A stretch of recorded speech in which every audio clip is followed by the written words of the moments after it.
Hola, buenas tardes. Bienvenidos al momento de abrir la Biblia.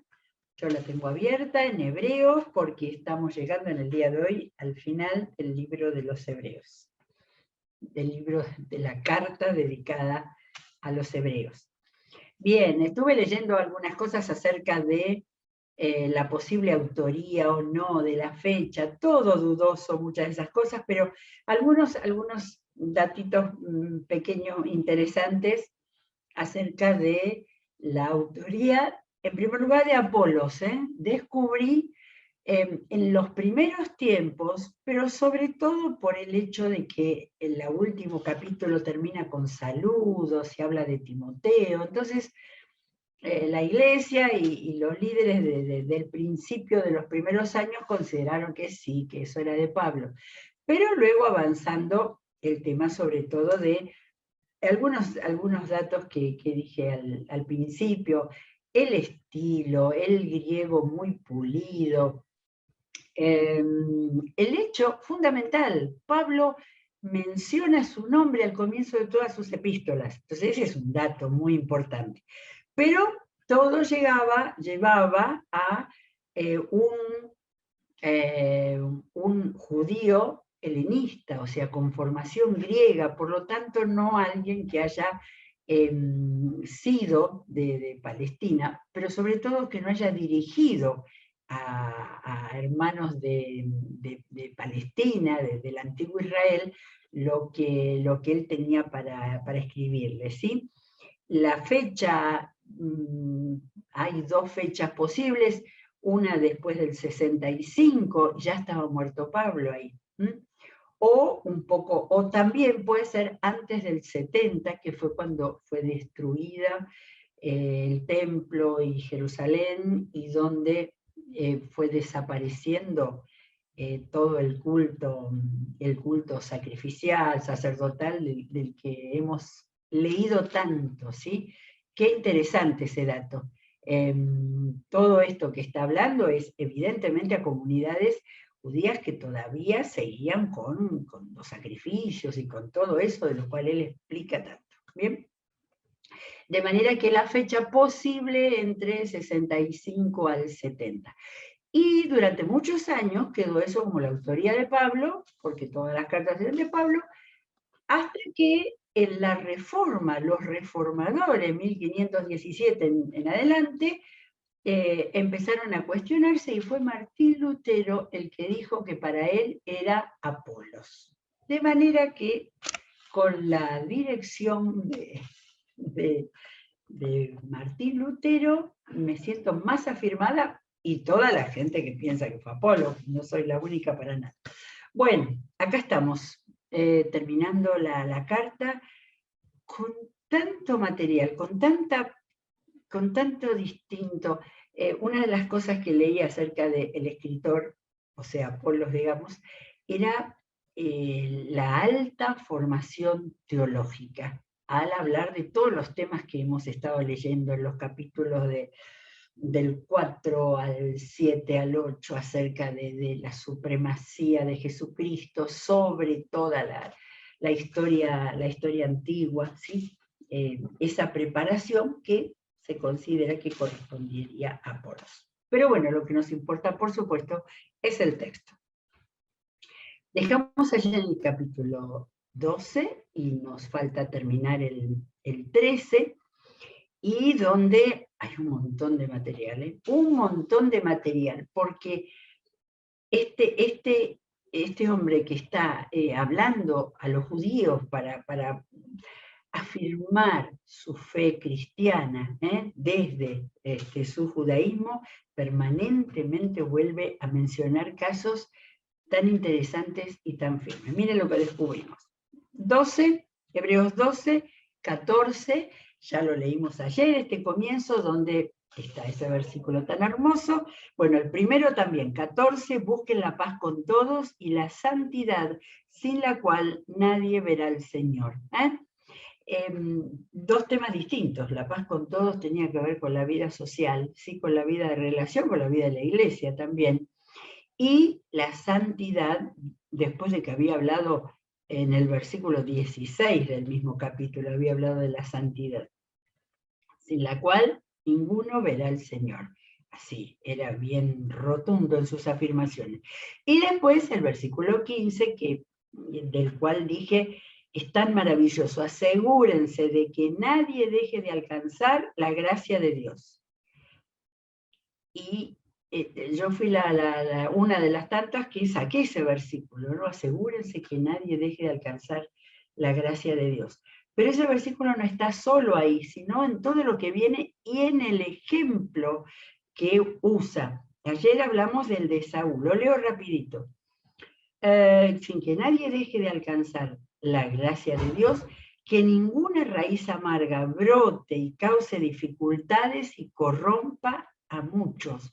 Corrompa. ¿Se acuerdan hace un par, 3 capítulos donde él hablaba de no apartarse de la fe, no dejar de congregarse? Y que nadie sea inmoral ni profano como Esaú, quien por un solo plato de comida vendió sus derechos de hijo mayor. Después, como ya saben, cuando quiso heredar esa bendición, fue rechazado. No se le dio lugar para el arrepentimiento, aunque con lágrimas buscó la bendición. Y él en los capítulos anteriores también había hablado. Cuidado de no llegar a ese límite. Recomiendo para los que no recuerdan Génesis 22 y Génesis 25. En el 22 está el momento en que volvió agotado y el cocinero de la casa, que era su hermano Jacob, había hecho el guiso de lentejas, y él, esas cosas que se pueden hacer en un momento, ¿no? Ni lo pensó. Por el hambre, el otro vivo le dijo: vendeme tu primogenitura, y le dijo: sí, quiero el guiso de lentejas. Mucho tiempo después, cuando Isaac, su padre, viejo, le dijo a Esaú, le dijo: voy a bendecirte, andá y haceme un guisado, ni se acordó, aparentemente por lo que tenemos en la palabra, ni se acordó que él había vendido su primogenitura. Debe haber creído que las palabras se las lleva el viento, y perdió su primogenitura, y perdió su futuro, y perdió el futuro de su pueblo, porque acuérdense cuántas veces vimos que su pueblo fue Edom. Bueno, está entonces. El autor sigue la línea de cuidado, cuidado con lo que hacemos, cuidado con rechazar a Dios. Y en el 18, otro ejemplo del Antiguo Testamento, no vamos a poder leer todo, pero otro ejemplo para que esto que está enseñando, estas indicaciones tan importantes, les quede claro.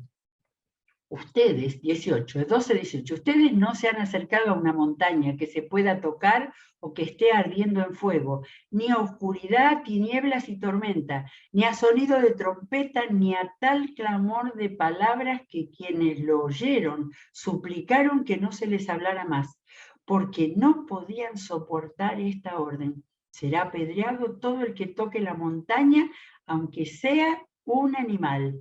Tan terrible era este espectáculo que Moisés dijo: estoy temblando de miedo. Esto es Éxodo 19, y no nos da el tiempo, pero realmente, por favor, volver a leerlo. Ese momento impresionante cuando Dios iba a dar los 10 mandamientos y Dios mismo creó un clima tremendo para que tomaran en cuenta. Ahora no tenemos nada de eso, ahora tenemos la palabra que nos dice, como dice acá Apolos: cuidado, asegúrense de que nadie deje de alcanzar la gracia de Dios. Sigo, 22, ahora les dice: por el contrario, ustedes se han acercado al monte Sión, a la Jerusalén celestial, la ciudad del Dios viviente. Vuelve otra vez, creo que es la tercera vez que vuelve a hablar no es el monte Sión, Jerusalén, el lugar físico, es la ciudad anhelada. Yo no sé si sí tengo acá no, 11:10, ahí nomás, en el mismo libro, me había olvidado, en el mismo libro, cuando habla de Abraham, dice que Abraham se fue sin saber a dónde iba, porque esperaba la ciudad de cimientos sólidos, de la cual Dios es arquitecto y constructor. Y aun cuando en aquel momento no lo entendieran, y ahí, aun cuando en este momento, siglo I, no había llegado todavía la revelación del Apocalipsis para poder entender lo que dice Apocalipsis 21, ya el autor les hace vislumbrar. Y si ustedes se han acercado, no a aquel monte Sinaí, sino a la Jerusalén celestial, la ciudad del Dios viviente. Así que, primeramente, pone a los discípulos ahí frente a la pared para decir, cuidado, cuidado. Y después dice, nosotros apuntamos a la Jerusalén celestial. Y acá tiene una visión, parece, no dice que fuera una visión, pero parece como si estuviera en el Apocalipsis. Se han acercado a millares y millares de ángeles, a una asamblea gloriosa, a la iglesia de los primogénitos inscriptos en el cielo. Se han acercado a Dios, el juez de todos, a los espíritus de los justos que han llegado a la perfección. A Jesús, el mediador de un nuevo pacto, y a la sangre rociada que habla con más fuerza que la de Abel. Fíjense, volvemos al comienzo del capítulo 11. En aquel entonces dijo que la sangre de Abel clama, y acá dice a la sangre rociada que habla con más fuerza que la de Abel. De nuevo, la sangre rociada era la de Jesús. ¿Ah? Este pasaje parece ser apocalíptico, maravilloso para leerlo de nuevo, porque les está diciendo que ustedes pertenecen a la iglesia de los primogénitos inscriptos en el cielo. Claro, siglo I. Ellos fueron los primeros inscriptos en el cielo, salvados por la sangre de Jesús. Sigo. Ay, vuelve otra vez. Tengan cuidado de no rechazar al que habla, a Dios, pues si escaparon aquellos que rechazaron al que los amonestaba en la tierra, mucho menos escaparemos nosotros si le volvemos la espalda al que los amonesta desde el cielo. En aquella ocasión, su voz conmovió la tierra, pero ahora ha prometido: una vez más haré que se estremezca no solo la tierra, sino también el cielo. La frase "una vez más" indica la transformación de las cosas móviles, visibles, es decir, las creadas, para que permanezca lo inconmovible. Versículo 27, sí, segunda de Pedro 3, cuando Pedro habla del final de la vuelta del Señor Jesús, tiene también una frase parecida, pero no vamos a llegar. Así que nosotros, termina el capítulo 2, nosotros que estamos recibiendo un reino inconmovible, seamos agradecidos. Inspirados por esta gratitud, adoremos a Dios como a Él le agrada, con temor reverente. Fíjense todo lo que hay acá acerca de la adoración. Estamos recibiendo, estamos viviendo en esperanza, vamos a vivir en un reino inconmovible. Seamos agradecidos e inspirados en esta gratitud, adoremos a Dios. Y termina con la frase de Deuteronomio, porque nuestro Dios es fuego consumidor. Si uno se queda con estas frases terribles del libro de la Carta de Hebreos, pareciera que toda es una amonestación severa, dura, para no tener raíz de amargura. Sin embargo, es una amonestación amorosa para que no se aparten del Señor, para que no nos apartemos del Señor, para que no perdamos la gracia, tenerla y darla. Y uno pierde la gracia cuando quiere hacer la propia y deja de estar en intimidad con el Señor para recibir y dar. Bueno, exhortaciones finales es el título, de el capítulo 13. Tenemos que llegar. Y acá viene exhortaciones, para una iglesia. Sigan amándose unos a otros fraternalmente. No se olviden de practicar la hospitalidad, pues gracias a ella, algunos sin saberlo, hospedaron ángeles. Se lleva al Génesis de nuevo. Acuérdense de los presos como si ustedes fueran sus compañeros de cárcel y también de los que son maltratados como si fueran ustedes mismos los que sufren. Por eso los que fechan la carta entre el 65 y el 70 eran los años de Nerón, eran los años de terrible persecución del Imperio Romano. 4. Tengan todos en alta estima el matrimonio y la fidelidad conyugal, porque Dios juzgará a los adúlteros y a todos los que cometen inmoralidades sexuales. Está haciendo una lista de temas que tienen que ver a la vida completa de cada creyente. Manténganse libres del amor al dinero y conténtense con lo que tienen, porque Dios ha dicho, nunca te dejaré, jamás te abandonaré. Acá tengo mis referencias, digo, pero esto es muy conocido, claro, versículo 5, esto está en el Salmo 37, esto está en el Salmo famoso, donde está el Salmo 118, claro, yo me acordaba del Salmo 118. Y también, así que podemos decir con toda confianza, versículo 6, el Señor es quien me ayuda, no temeré que me puede hacer un simple mortal, ¿sí? El anterior es también Josué, claro, Josué 1:5. Bien, sigue en el 7. Está desplegando acá exhortaciones, indicaciones y enseñanza para todos lados. La vida personal, la vida en comunidad. Acuérdense de sus dirigentes que les comunicaron la palabra de Dios. Consideren cuál es el resultado de su estilo de vida e imiten su fe. Jesucristo es el mismo ayer y hoy y por los siglos. Este es otro versículo sacado, usado, antes cuando se hacían cuadritos con versículos también, ahora se suben a las redes.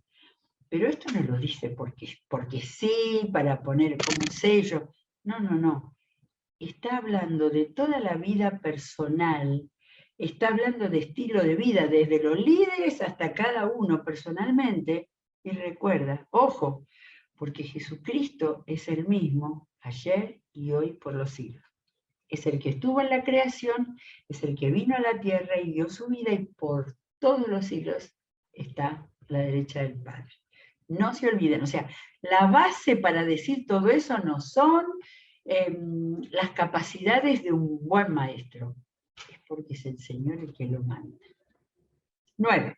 No se dejen llevar por ninguna clase de enseñanzas extrañas. Conviene que el corazón sea fortalecido por la gracia. Otro versículo maravilloso. Tiene que ver con todo eso. Con todo eso. La vida que el Señor quiere, que acá está en muchas cosas examinada, es para que el corazón, el centro de nuestro pensamiento, emociones, voluntad, sea fortalecido por la gracia y no por elementos rituales que de nada aprovechan a quienes los comen. Tema que había salido en Pablo, en Juan, por todos lados. Nosotros tenemos un altar del cual no tienen derecho a comer los que ofician en el tabernáculo. Vuelve a las enseñanzas del Antiguo Testamento. Porque el sumo sacerdote introduce la sangre de los animales en el lugar santísimo como sacrificio por el pecado, pero los cuerpos de esos animales se queman fuera del campamento. Uno puede decir, uy, empieza a hablar de nuevo por los... No. Ahora va a agregar un punto más maravilloso que creo que no aparece en ningún otro lado del Antiguo Testamento. Los cuerpos de esos animales se queman fuera del campamento. Por eso, 13:12, también Jesús, para santificar al pueblo mediante su propia sangre, sufrió fuera de la puerta de la ciudad. Las cruces en el Gólgota fueron levantadas afuera de la ciudad. Figura, y miren la figura que viene ahora. Por lo tanto, salgamos a su encuentro, al encuentro de Jesús, fuera del campamento, llevando la deshonra que él llevó, como si dijera llevando todos nuestros pecados a la cruz. Pues aquí no tenemos una ciudad permanente, sino que buscamos la ciudad verdadera. De nuevo, en el capítulo 12-20 había hablado, en el 11 había hablado que Abraham vislumbraba una ciudad venidera. Y este hombre sigue haciendo levantar la mirada a la ciudad venidera. Y Filipenses 3:20, Pablo decía, nosotros somos ciudadanos del cielo, de donde esperamos recibir al Salvador, el Señor Jesucristo. Y acá en Filipenses hay una palabra apocalíptica. Él transformará nuestro cuerpo miserable para que sea como su cuerpo glorioso, mediante el poder con que somete a sí mismo todas las cosas. ¿Sí?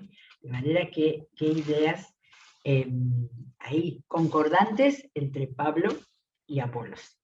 Así que ofrezcamos continuamente por medio de Jesucristo un sacrificio de alabanza. Atención, que empieza acá a hablar de la alabanza. Así que, de nuevo, conector de consecuencia. Por todo esto, Jesucristo fue como una figura muerto fuera de la ciudad, porque nosotros tenemos que tomar esa imagen para la ciudad que sigue. Entonces ofrezcamos continuamente a Dios por medio de Jesucristo un sacrificio de alabanza, es decir, el fruto de los labios que confiesan su nombre. No se olviden de hacer el bien y de compartir con otros lo que tienen. Yo digo, hoy cambió de tema, hablaba de la alabanza, porque estos son los sacrificios que agradan al Señor. Así que está hablando de sacrificio de fruto de labios, confesando su nombre, ¿sí? Para alabar a Dios y para que su nombre sea conocido por los que nos rodean, pero además hacer el bien y compartir con otros lo que tienen, son los sacrificios que agradan al Señor. Vuelvo a repetir, si leemos esto rápidamente, no nos vamos a dar cuenta de cuántos matices de enseñanza están formando el cuerpo de esta extraordinaria carta. 17, todavía sigue. Obedezcan a sus dirigentes y sométanse a ellos, pues cuidan de ustedes como quienes tienen que rendir cuentas. Obedézcanlos a fin de que ellos cumplan su tarea con alegría y sin quejarse, pues el quejarse no les trae ningún provecho. Pórtense bien en las relaciones de iglesia, ¿no? Parece decir. 18. Oren por nosotros. Esta es la parte que puede parecer más del apóstol Pablo, que también pedía que oren por él. Oren por nosotros porque estamos seguros de tener la conciencia tranquila y queremos portarnos honradamente en todo. Miren qué siervo del Señor. Estamos seguros, dice, de tener la conciencia tranquila, pero queremos portarnos honradamente en todo. Les ruego encarecidamente que oren para que cuanto antes se me permita estar de nuevo con ustedes. Si fue Apolos, tenemos tan poco, porque lo que tenemos en Hechos capítulo 19 es que él se llegó a mover especialmente en Corinto, en el mundo griego, claro. Manejaba el griego extraordinariamente, tenía una formación helenística, griega. De manera que a estos hermanos que no se sabe dónde estaban, quiere ir a verlos de nuevo. 20. El Dios que da la paz levantó de entre los muertos al gran pastor de las ovejas. Acá retoma la figura de Jesús, a nuestro Señor Jesús por la sangre del pacto eterno. no hay ninguna otra carta donde hable de la sangre de Jesucristo todo el tiempo en su carta, para que no lo olvidemos. Que Él los capacite en hacer lo bueno para hacer su voluntad y que por medio de Jesucristo Dios cumpla en nosotros lo que le agrada. ¿Lo leo de nuevo? El Dios que da la paz levantó de entre los muertos al gran pastor de las ovejas, a nuestro Señor Jesús, por la sangre del pacto eterno. Que Él, acá está hablando del Dios de la paz, los capacite en todo lo bueno para hacer su voluntad. Y que por medio de Jesucristo Dios cumpla en nosotros lo que le agrada. Y aunque no lo dice, cuando habla de por medio de Jesucristo, es por medio de quien Jesucristo nos dejó al irse a la eternidad, que fue al Espíritu Santo, ¿no? Por medio de Jesucristo, el Espíritu Santo, Dios cumpla en nosotros lo que le agrada. Y termina con una exclamación: a Él sea la gloria por los siglos de los siglos. Amén. Podía haber terminado acá, y sin embargo no lo terminó. Y acá se parece al apóstol Pablo, y por eso durante los primeros años todos, sin pensar en la forma, en el contenido, en la escritura, se lo adjudicaron a Pablo directamente. 22, 23 y 24. Hermanos, les ruego que reciban bien estas palabras de exhortación. Había hablado de cuidado con el Dios vivo, y sin embargo, este pedido muestra una tremenda humildad. Habló con muchísima autoridad en esta carta, pero la humildad de decir: les ruego que reciban bien estas palabras de exhortación, ya que les he escrito brevemente. Bueno, 13 capítulos, tenemos las cartas principales de Pablo, salvo Romanos y Corintios, son bastante cortas, pero a lo mejor hubo cartas que se perdieron. Seguramente se han perdido muchas cartas del siglo I que hubiera sido maravillosas tenerlas. Ya que les he escrito brevemente, quiero que sepan que nuestro hermano Timoteo ha sido puesto en libertad. Si llega pronto, iré con él a verlo. Y esta es una punta, porque, a ver, al lector que no sabe mucho, dice, está hablando de Timoteo, también Pablo decía de Timoteo, esto no hay duda, es indudablemente de Pablo. Pero atención, porque cuando Pablo escribe la última carta a Timoteo, que es lo último en el tiempo de Pablo, Timoteo está libre, ¿sí? De manera que esto es posterior a la muerte de Pablo. Así dicen los estudiosos. Entonces, sepan que Timoteo ha sido puesto en libertad. Si llega pronto, iré con él a verlos. Y acá me da una pena porque no sabemos más nada de esto.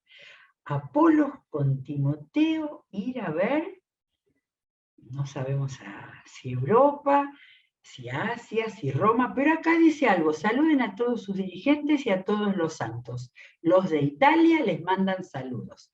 Ahora los comentaristas dicen que no quiere decir que él estuviera en Italia, el que escribe esta carta. De manera, pero sí que puede haber estado, que puede estar en contacto epistolar, ¿sí? Son las cosas que nos han quedado sin saber. Finaliza con la frase que también usaba el apóstol Pablo, que evidentemente era el final de las cartas a las iglesias: que la gracia sea con todos ustedes. Y ya no necesita más decir que la gracia del Señor Jesucristo, ya había hablado muy claramente acerca de vivir y no perder la gracia de Dios.